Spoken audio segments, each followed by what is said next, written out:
Ja, Vader, ek bid vandag dat terwyl ek bedien dat U woord sal vlees raak en onder ons kom woon. Laat dit ons uitdaag, laat dit ons verander. Here, laat dit ons vat na 'n nuwe plek, 'n hoër plek, in U dieper gewortel, gegroei in Christus Jesus.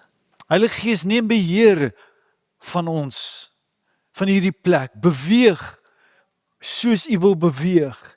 Seën die wat U wil seën. Verhef die wat U wil verhef. In die naam van Jesus. En die gemeente sê, Amen. Amen. Yes, there's a beautiful spirit in this place. And I know it's the Spirit of the Lord. Die kerk van Jesus Christus reg oor die wêreld, maar spesifiek in Suid-Afrika, staan voor 'n baie groot aanval. Op die oomblik is daar wetgewing in ons land om voorgelê te word aan wat alle Christelike kerke gaan forceer om gereguleer te word. Met ander woorde, om onder staatsbeheer te kom. Dit word die CRL wetgewing gedoen. Wie van julle al daarvan gehoor? Ja. So, nou daar is huidige wetgewing wat ons kerk aan voldoen, wat heeltemal voldoende is, maar met hierdie nuwe wetgewing gaan jy elke jaar moet hernie. Elke jaar nuwe fooie betaal. En daar word selfs gepraat van dat elke selgroep in jou kerk geregistreer moet word. En natuurlik die hoof van hierdie aanval is 'n Sangoma, wat in beheer daarvan staan. Haar naam is Choku Salue Makwanazi. She's the chairperson of the Commission for the Promotion and Protection of the Rights of Cultural, Religious and Linguistic Communities. Amen. Nou, hierdie wetgewing poog om abuse en finansiële toesig en oorsig te gee en om skadelike praktyke uit die weg te ruim. Maar hierdie is 'n direkte aanval op die vryheid van godsdiens in ons land. Hulle sê dat wat vir my die snaakste ding hier is dat die moslim geloof word uitgesluit. Moslim geloof word uitgesluit. Spesifiek artikel 22, seksie 22, wat die Christelike kerke aanval. Nou, ek wil vir julle sê dat die werk van die Christelike kerke in Suid-Afrika het 'n ongelooflike invloed op ons samelewing. Ons gee mense kos, ons help mense, ons beraad mense, ons help skole, ons help die wat minder bevoorreg is, ons het mediese dienste wat ons gee. Die kerk van Jesus Christus is wat hierdie land in stand hou. Nou, ons het begin met die proses van konsultasie.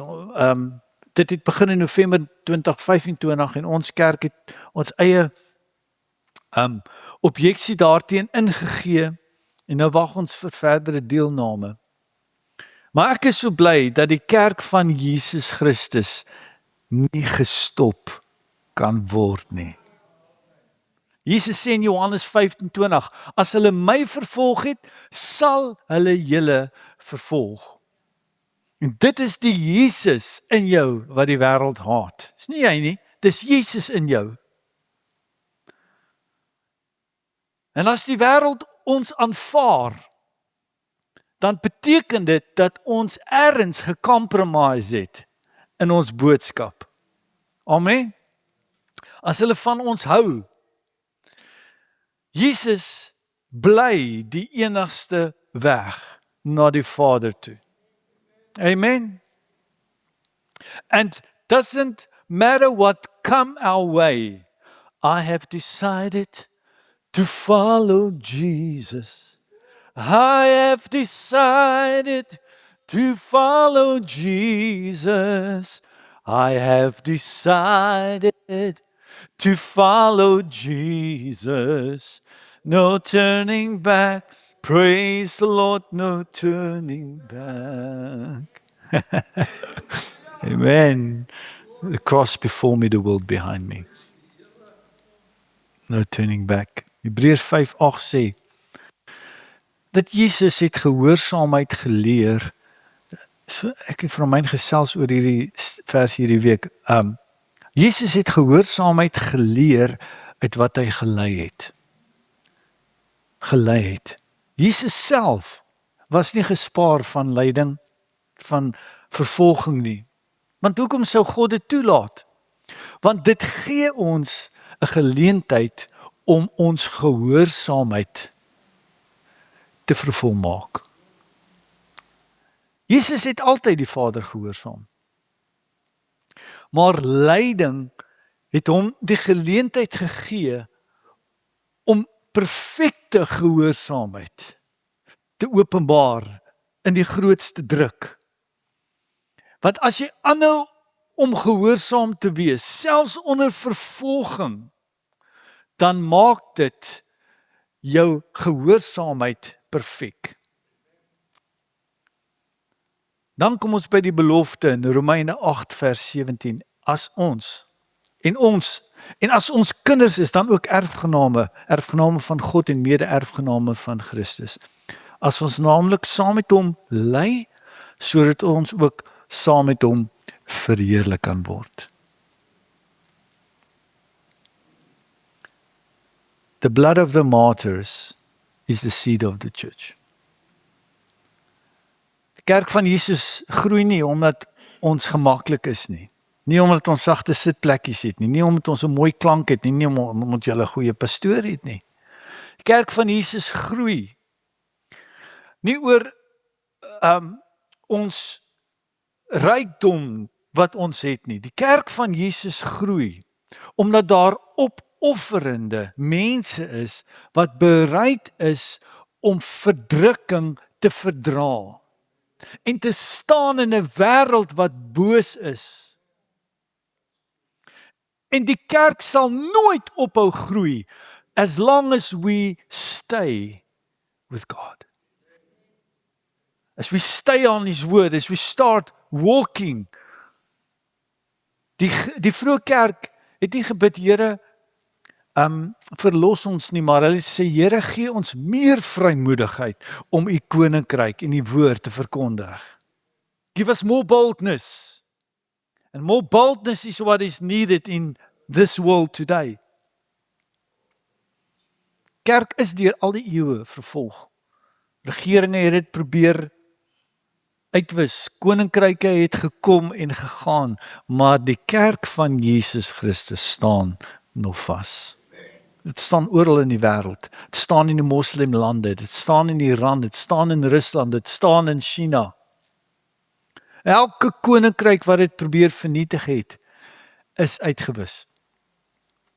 Farao is uitgewis. Rome is uitgewis. Kommunisme het geval, maar die kerk staan vas.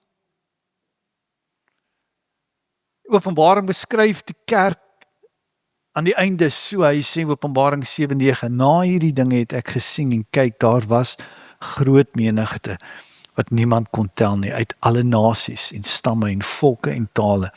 Hulle gestaan voor die troon en voor die lam, bekleed met wit klere en met palmtakke in hulle hande. Vers 14. En ek sê vir hom, my Heer, U weet dit. En hy sê vir my, wie is dit? Dit is hulle wat uit die groot verdrukking kom. En hulle het hulle klere gewas en hulle klere wit gemaak in die bloed van die lam. The promise to the church is that the gates of hell shall not prevail against it. On this rock I will build my church. Nou wil ek vat na 'n gedeelte in Exodus wat verband hou met die kerk van Jesus vandag. Eksodus 1 vers 7. Sê, maar die kinders van Israel was vrugbaar en het baie geword. Hulle het vermeerder, buitengewoon magtig geword, sodat die land vol was van hulle. Toe staan daar 'n nuwe koning oor Egipte op, wat niks van Josef geweet het nie. En die het aan sy volk gesê, kyk, die volk van die kinders van Israel is meer en magtiger as ons. Kom laat ons 'n slim plan teen hulle beraam, sodat hulle nie kan vermeerder nie, en as ons in oorlog geraak, hulle ook nie by ons vyande aansluit en teen ons veg en uit die land optrek nie. Daar is toe opsigters van dwangarbeid oor hulle aangestel, om hulle met harde arbeid te verdruk. En hulle het vir Farao die voorraadstede Pitom en Ramses gebou. Maar, hier is die vers, hoe meer hulle verdruk is, hoe meer het hulle vermenigvuldig. En hulle uitgebrei, sodat hulle bang geword het vir die kinders van Israel. Eksodus gaan aan, 1 vers 15 sê, en die koning van Egipte het met die Hebreëse voetvroue, die een se naam was Sifra, en die ander se naam Pua, gespreek, en gesê, as julle die Hebreëse vroue by 'n geboorte help, moet julle na die geboortestoel kyk. As dit 'n seun is, maak hom dood. Maar as dit 'n dogter is, laat haar lewe. Maar die voetvroue het God gevrees. En nie gedoen soos die koning van Egipte aan hulle gesê het nie. En die seentjies laat lewe. En toe laat die koning van Egipte die voetvroue kom en hy sê vir hulle, waarom het julle nie gedoen? En die seentjies, hoekom het julle seentjies laat lewe? En die voetvroue sê vir Farao, die Hebreëse vroue is nie soos die Egiptiese vroue nie, want hulle is sterk. Kan ek 'n amen kry? Hulle is sterk. Voordat die voetvrou by hulle kom, het hulle al gebaar. Maar God het aan die voetvroue weldadigheid bewys en die volk het vermenigvuldig en baie magtig geword. En omdat die voetvroue God gevrees het, het hy huisgesinne aan hulle geskenk. Toe gee Farao aan sy hele volk bevel en sê, al die seuns wat gebore word, moet julle in die Nyl werp, maar al die dogters kan julle laat lewe. En toe gebeur die volgende. Eksodus 2 vers 1. En 'n man uit die huis van Levi het gegaan en 'n dogter van Levi geneem. 'n man van Levi het 'n dogter van Levi geneem. En die vrou het swanger geword en 'n seun gebaar. En toe sy die seun en sien dat hy mooi was, het sy hom 3 maande lank weggesteek. Maar toe sy hom nie langer van verborge kon hou nie, het sy vir hom 'n mandjie van bissies geneem en dit met lijmgrom en pik bestryk en sy die seentjie daarin gelê en dit in die riete aan die kant van die Nyl gesit. God rig altyd iemand op in tye van verdrukking. En God is besig om 'n kragtige koninkryk op aarde te vestig. Hierdie Israeliete het deur Josef in Egipte ingekom deur 'n hongersnood, 'n wêreldwye hongersnood. En daar het die Israeliete voorspoed gebring in Egipte. Waar God se kinders geplaas word, sal daar altyd vooruitgang wees. Dit is ons wat die land geseënd maak. South Africa is a beautiful place because of this people. En as jy 'n kind van God is, of jy nou in Kanaan is, of jy in Egipte land is, God se guns rus op jou lewe. God se guns en seëninge wek altyd jaloesie op. En teestand op. Mense wat krities raak, Want vooruitgang bring weerstand. En jy kan nie die seën en nie teëspoed hê nie. Maar ek wil vir u sê, ons het nog nie ten volle gesien wat God kan doen in 'n bose wêreld nie. Ons het 'n vyand wat jaloers is op die seën en die guns van God in jou lewe.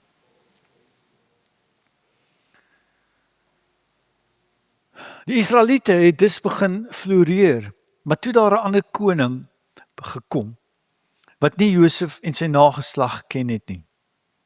Met ander woorde, die politieke klimaat het verander in die land. Die vorige verhouding het tot 'n einde gekom wat hulle met Josef gehad het en 'n nuwe orde het ontstaan. Dinge het vir God se kinders begin moeilik en onderdrukkend te word. Josef is oorlede. En die nuwe koning vra toe, wie is hierdie mense?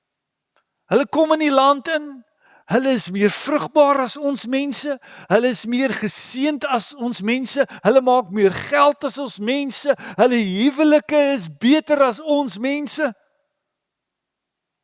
Hulle kinders is slimmer en gesonder.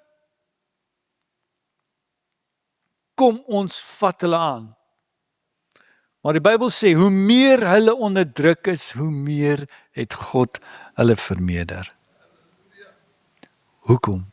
Omdat die kind van God 'n spesiale resilience, tenacity, geloof het, wat gebou is op 'n vaste fondasie wat nie geskuif kan word nie. Jy sien, God se kinders beskik oor goddelike krag. The spirit that raised Jesus from the dead dwells in you. Daarom moet jy weet, met God aan jou kant, sal jy nie gestop kan word nie. In Suid-Afrika het ons BEE. Ons het rassediskriminering. Ons het wetgewing wat ons uitsluit om 'n werk te kry, om aansoek te doen. Egiptenaars sê, die Bybel sê die Egiptenaars het vervolg en probeer om hulle gees te breek. But hy kon hulle buig, maar hy kon hulle nie breek nie. En dis die waarheid oor God se kerk nou, vandag, hier in Suid-Afrika ook. Hoe meer hulle ons probeer verdruk, hoe meer floreer ons. Die kerk word oral aangeval. Hulle hou daarvan om ons te bespot, om uit te lag. Ons word van alle kante onder druk geplaas. Die media wys ons uit. Die media hou van 'n storie van 'n pastoor wat ergens geval het. Hulle hou daarvan om iets te plaas van iemand wat geval het, wat homself Christen noem. Hoe meer die wêreld ons probeer onderkry, hoe meer verhef God ons. Want die skrif sê, maar die Here was met hulle. Die Here was met hulle. Sê bietjie, maar die Here was met hulle. Yes. Koning het verder gedink, as hierdie mense so magtig word, moet ons iets doen om hulle toekoms te stop. Hulle toekoms te stop. En hy het 'n bose plan beraam, wanneer hy gesê het, elke seentjie wat gebore word, moet in die Nyl verdrink word. Dit het nie vir meisies gegeld nie, maar, en ek dink een van die redes daarvoor is, dat die vyand weet, dat die vermeerdering, die saad, lê in die seuns.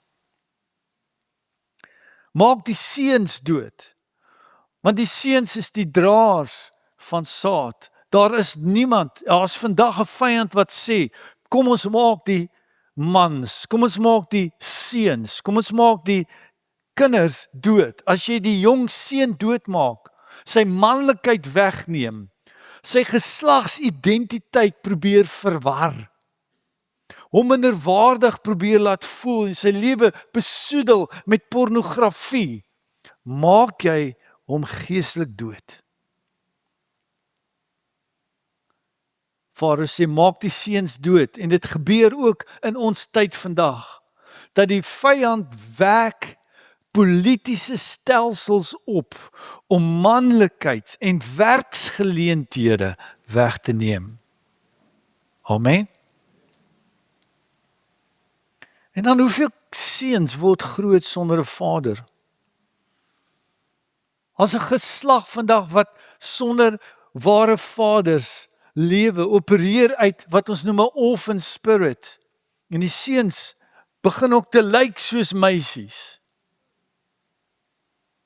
Die duiwel weet, solank die mans nie sterk staan in hulle geloof en in hulle identiteit en in hulle vaderskap nie en hulle huise heers nie, dan sal hulle families ineenstort. Maar ek en my huis, ons sal die Here dien.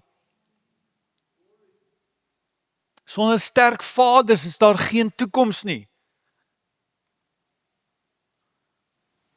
Aanvanklik het Farao in die geheim na hierdie voetvroue gegaan en hulle gevra om die seuns dood te maak, maar toe die voetvroue hulle ontferm oor die seentjies en hy sien dat dit werk nie meer nie, het hy 'n openbare verklaring gemaak dat hulle doodgemaak moet word. Verdrink hulle in die Nyl, verdrink hulle in alkohol, verdrink hulle in pornografie, verdrink hulle in dwelms, verdrink hulle in losbandigheid, verdrink hulle in geslagsidentiteit, verdrink hulle in politiese korrektheid en leer hulle om in voeling te kom met hulle vroulike deel. Maar ons het 'n jong geslag van leeu's nodig, wat uitstaan, wat hulle God ken. En die kwessies van politiese korrektheid en sosiale media aanpak, en mans wat 'n manlike lewe lei. Wees manlik, wees sterk, sê Paulus vir Timoteus. En Johannes 2:13 sê, ek skryf aan julle vaders, omdat julle hom ken wat van die begin af is. En ek skryf aan julle jong manne, omdat julle die bose oorwin het.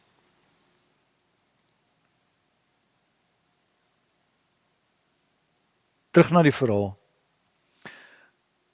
So God laat 'n held opstaan, for such a time as this.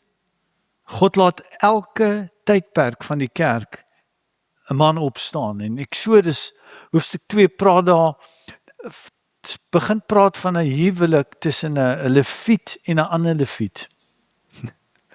Nou, onopsigtelik klink dit wanneer mense dit lees, maar die Bybel is baie duidelik oor spesifieke detail hier.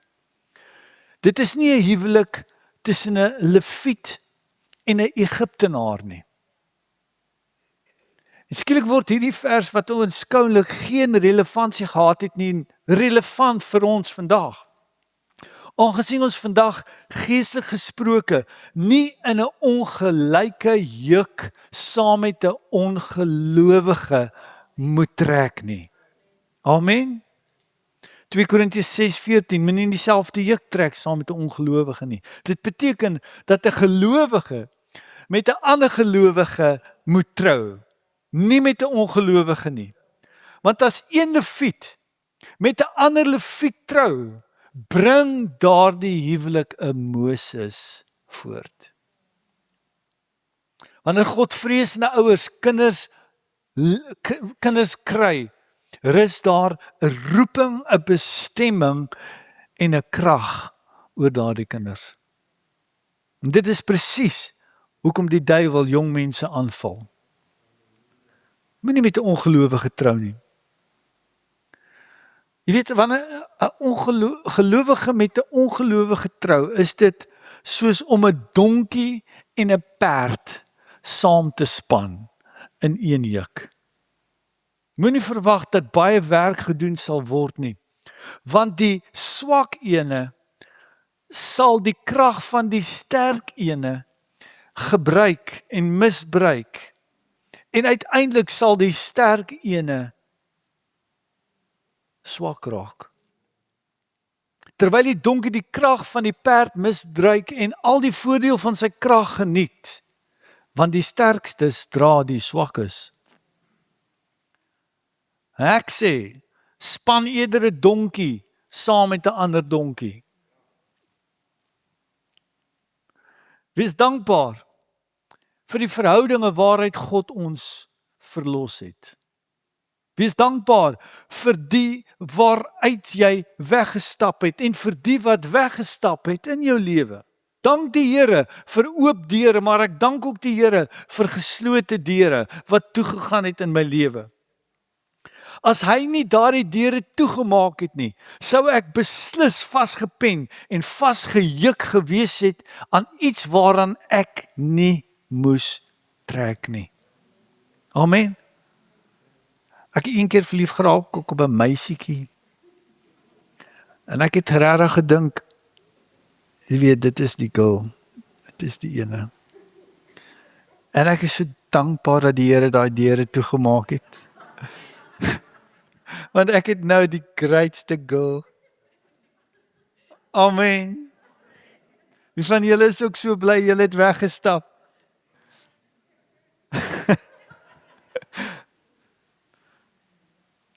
Ek is dankbaar vir die mense wat weg is uit my lewe.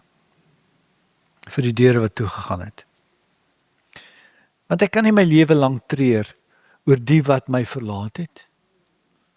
Oor die gemiste geleenthede in my lewe nie. Want elke goeie en volmaakte gawe kom van die Vader, van die hemele af neer. En as ek dit moes gehad het, sou hy dit vir my gegee het. Jy moet rus vind in die juk waarin die Here jou nou geplaas het. En met wie hy jou in verhouding sit. So jong mense, trou met 'n perd. Maak seker 'n leviet kry 'n ander leviet. Jy weet die ongelowige ouens daar buite is baie slim om hulle meisietjies te vang. Hulle oefen met gewigte, hulle spiere. Hy weet om jou te soen. Maar het hy 'n pensioen? Amen.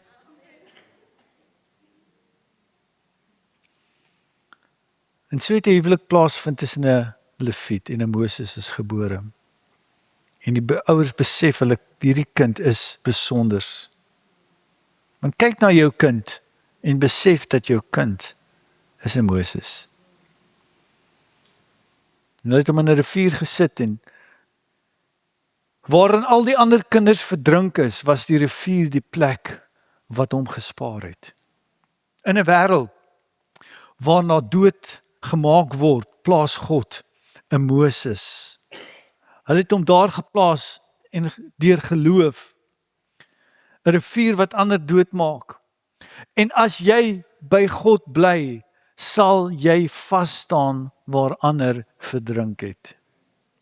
God sal selfs die hulpbronne van die moordenaar gebruik om jou te bewaar, om jou te beskerm, om jou 'n opvoeding te gee, om jou kos te gee. Want Moses is versorg deur die beste wat Egipte kon voorsien. Judas 1:24 sê aan God, aan hom, wat magtig is om julle van struikeling te bewaar en julle sonder gebrek voor sy heerlikheid te stel met gejuig. Aan die alleenwyse God kom toe die heerlikheid, majesteit, krag en mag nou tot in alle ewigheid. He is able to keep us. Amen. He is able to keep us. Omdat hy gelei het, kan hy medelee hê met die wat ly. Ek weet nie wie van u het moes wegstap van iets in die lewe nie, wat dalk kosbaar was vir jou, wat iets verloor het. Wie van u wat hier sit, het al in jou werksplek vervolging ontvang, nie bevordering ontvang, nie vooruitgang gekry? Hoeveel van u het al 'n werk wat weggewys is omdat jy 'n sekere kleur is, omdat jy 'n sekere geslag is? Die mense sit hier so nie met wat wonde aangegee is in hulle lewens nie. Ek wil u honor. Ek wil u met en praat vanoggend. Ek wil u vra dat ons mekaar net sal bemoedig. Wil nie opstaan asseblief. Here, help ons om staande te bly in versoeking. Help ons, Here, om nie 'n kompromie met die wêreld aan te gaan nie. Gee ons meer vrymoedigheid om u woord te verkondig. Amen. Ek wil vra dat net vir so 2 of 3 minute net ons vir mekaar sal bid. Die mans met mans. Die vroue met vroue. Kom ons honor net die persoon. Kom ons bid vir hom. Kom ons bid die genade en die vooruitgang van die Here om op sy lewe te bly en dat hy staande sal bly in hierdie tyd. Kom ons doen dit met mekaar. Dankie Vader. Dankie Jesus.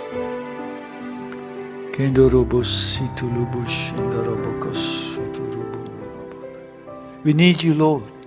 In a time like this, as a church we come before you. Pray for this country. Pray for this land. Pray for our men. We pray for pray for your church to stand, to keep on standing, to overcome, to be a voice.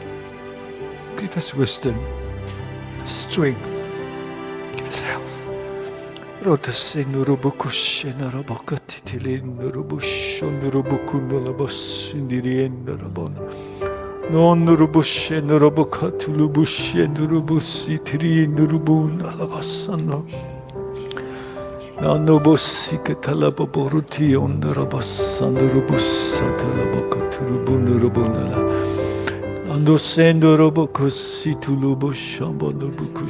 It's not by power, it's not by might, but it is by your Spirit, says the Lord. The weapons of our warfare are not carnal, but they are mighty through God for the putting down of strongholds. We bring everything into submission to the Word of God. Stand, therefore stand against the wiles of the enemies. Rendo singo robondo la basanda robondo robokuturu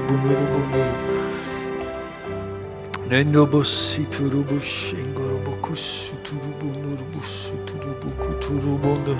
Now unto him who is able to keep us from falling, unto him be glory in the church. From the Senurubukus Kutulubunurubas Orabakas Kutulubuturubus Narabas. Thank you, Jesus.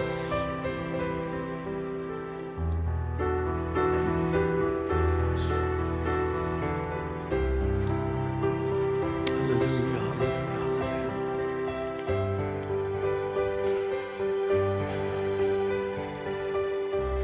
2 Korintiërs 1 sê geseënd is die God en die Vader van ons Here Jesus Christus. Die Vader van alle ontferminge en die God van alle vertroosting. Wat ons troos in ons verdrukking, sodat ons die wat in allerlei verdrukking is, kan troos deur die vertroosting waarmee ons self deur God getroos word. Amen. Hef net die hand op voor die Here en ontvang die seën. Lord bless you. Lord keep you. Lord make his face to shine upon you. Lord lift up his countenance over you. The Lord give you peace. In Jesus' name.